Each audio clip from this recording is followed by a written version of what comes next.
Assalamualaikum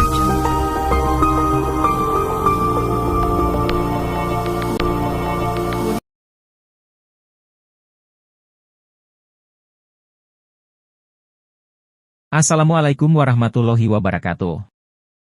Kisah mengenai hidupnya benda mati ini juga terjadi pada masa kenabian Musa alaihi salam. Jika Rasulullah Shallallahu alaihi wasallam berinteraksi dengan pohon, Nabi Musa alaihi salam pun memiliki pengalaman yang unik dengan sebuah batu. Kisah ini terjadi di masa Israeliat. Konon, kaum pria dari Bani Israel terbiasa mandi bersama-sama sambil telanjang, sehingga tak heran jika satu sama lain bisa saling melihat aurat dan tubuh masing-masing. Namun, karena saking pemalunya, Nabi Musa tidak pernah mau apabila jika diajak mereka untuk mandi bersama-sama. Alih-alih mandi bersama-sama, Nabi Musa lebih memilih mandi sendirian, sehingga aurat atau bagian tubuhnya tidak pernah ada terlihat oleh orang lain. Bukan Bani Israel jika tak memiliki sifat membangkang. Sikap mulia Nabi Musa tersebut justru dipertanyakan mereka. Meski Musa merupakan nabi yang patut diyakini dan dihormati, Bani Israel justru mencelanya. Mereka menyebarkan gosip bahwa Musa memiliki cacat badan hingga enggan mandi bersama. Nabi Musa yang terbiasa sabar menghadapi kelakuan dari umatnya pun beliau hanya diam membisu. Ia enggan meladeni gosip murahan Bani Israel. Tapi, Allah enggan membiarkan utusannya dicela. Di sisi lain, tidak pernah ada nabi dan rasul yang selamat dari gangguan orang-orang jahil dari kalangan Bani Israel. Tak terkecuali Nabi Musa alaihi salam. Suatu saat sudah tersiar kabar kebohongan dan tuduhan bahwa di balik tertutupnya tubuh Musa ada penyakit dan kekurangan yang tersembunyi yang dibuat oleh kaumnya sendiri. Sudah bisa dipastikan bahwa tuduhan itu sangat menyakitkan perasaan Nabi Musa. Yang mana akibatnya, Allah pun tidak rida melihat kebohongan yang dialamatkan kepada nabinya. Pasalnya, akan mengurangi kepercayaan umat kepadanya. Lagi pula, dalam pandangan manusia, para rasul haruslah tampil sebagai sosok paling sempurna, tidak memiliki kekurangan sedikit pun, baik dalam tampilan fisik maupun budi pekerti. Suatu ketika, Allah pun berkehendak membebaskan Musa alaihi salam dari segala bentuk tuduhan dari para pendusta dan cibiran orang-orang bodoh tersebut. Seperti biasa, saat mandi seorang diri, Nabi Musa meletakkan pakaiannya di atas batu. Selesai mandi, ia bermaksud hendak mengambil pakaiannya. Namun, ia heran karena batu yang ditumpangi pakaiannya sudah tidak ada. Sungguh di luar biasa jika ada batu bisa bergerak dan terbang membawa pakaian. Terlebih, batu hanyalah sebagai benda mati. Tiba-tiba atas perintah Allah batu tersebut lari dengan kencang. Dan Musa pun segera mengejar benda mati itu. "Wahai batu! Bajuku," ujar Musa.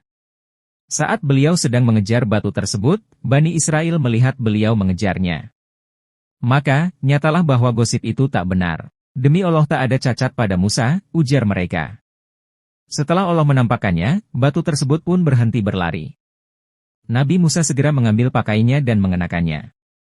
Nabi pun marah kepada sang batu tersebut dan dia pun memukulnya.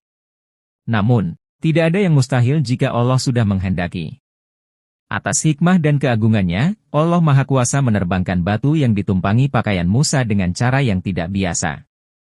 Hikmah tersebut salah satunya hendak membebaskan Musa dari tuduhan buruk yang dialamatkan kepadanya. Musa pun terheran-heran melihat batu yang bisa terbang melayang dengan membawa pakaiannya. Tanpa disadari, ia tak sadar berlari di belakangnya sambil memanggil-manggil, "Pakaianku, hai batu! Pakaianku!" Tapi batu itu terus membawa terbang pakaiannya. Sungguh pemandangan yang sangat langka.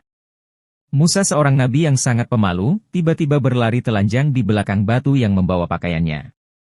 Hingga, sampailah pengejaran Nabi Musa di hadapan sekumpulan Bani Israel. Dan dengan mata kepala sendiri, mereka bisa melihat tubuh Nabi Musa sangat bagus tanpa cacat sedikit pun. Terhapus sudah semua kecurigaan yang dilontarkan orang-orang bodoh kepadanya. Batu yang membawa kabur pakaian Musa alaihi salam akhirnya terhenti. Pakaiannya pun langsung diambil dan dikenakannya.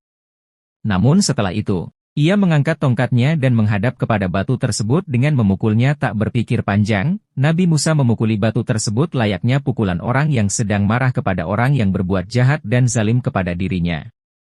Padahal, Nabi sendiri tahu bahwa ia hanya sekadar batu. Namun, ia tetap memukulinya, layaknya kepada orang yang bersalah. Yang lebih aneh lagi, walau tongkat Nabi Musa terbuat dari kayu, tetapi mampu meninggalkan bekas pada batu yang dipukulnya. sampai ada beberapa bekas pukulan. Bani Israel membuat tuduhan-tuduhan jahat supaya ajaran yang dibawa oleh Musa alaihi salam agar tidak diikuti orang. Sebab orang-orang dari kalangan Bani Israel tidak akan mungkin mau mengikuti ajaran orang yang mempunyai cacat, tidak mau menampakkan tubuhnya. Padahal hal tersebut adalah hal yang umum dan biasa. Sebagaimana dijelaskan oleh Imam Bukhari dalam kitabnya Sahih Bukhari Kitab Ahadisil Anbiya dan Kitabul Ghusli, bahwasanya Nabi Musa alaihi salam adalah sosok laki-laki pemalu dan menutup diri. Kulitnya bahkan tidak pernah terlihat sedikitpun karena rasa malu yang dipunyainya. Akan tetapi, orang-orang dari kalangan Bani Israel terdapat orang-orang yang selalu menyakitinya.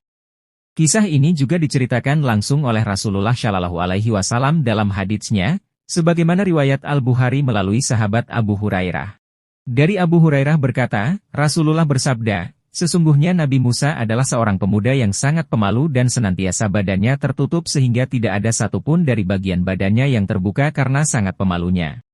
Pada suatu hari ada orang-orang dari Bani Israel yang mengolok-oloknya.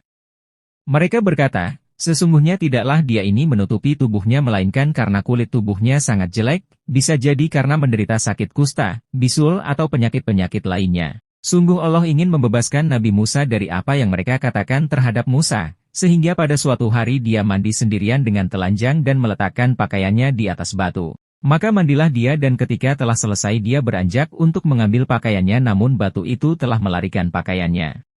Maka Musa mengambil tongkatnya dan mengejar batu tersebut sambil memanggil-manggil, pakaianku, wahai batu. Pakaianku, wahai batu. Hingga akhirnya dia sampai ke tempat kerumunan para pembesar Bani Israel dan mereka melihat Musa dalam keadaan telanjang yang merupakan sebaik-baiknya ciptaan Allah. Dengan kejadian itu Allah membebaskan Musa dari apa yang mereka katakan selama ini. Akhirnya batu itu berhenti lalu Musa mengambil pakaiannya dan memakainya. Kemudian Musa memukuli batu tersebut dengan tongkatnya.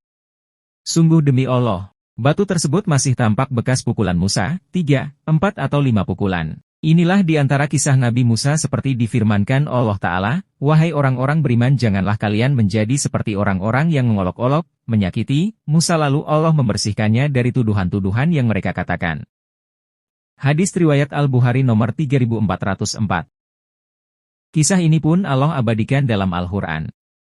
Allah Subhanahu wa Ta'ala berfirman, Ya ayyuhalladzina amanu la takunu kalladzina adzaw Musa fabarra'ahu Allahu mimma qalu wa kana. Artinya, hai orang-orang yang beriman, janganlah kamu menjadi seperti orang-orang yang menyakiti Musa, maka Allah membersihkannya dari tuduhan-tuduhan yang mereka katakan.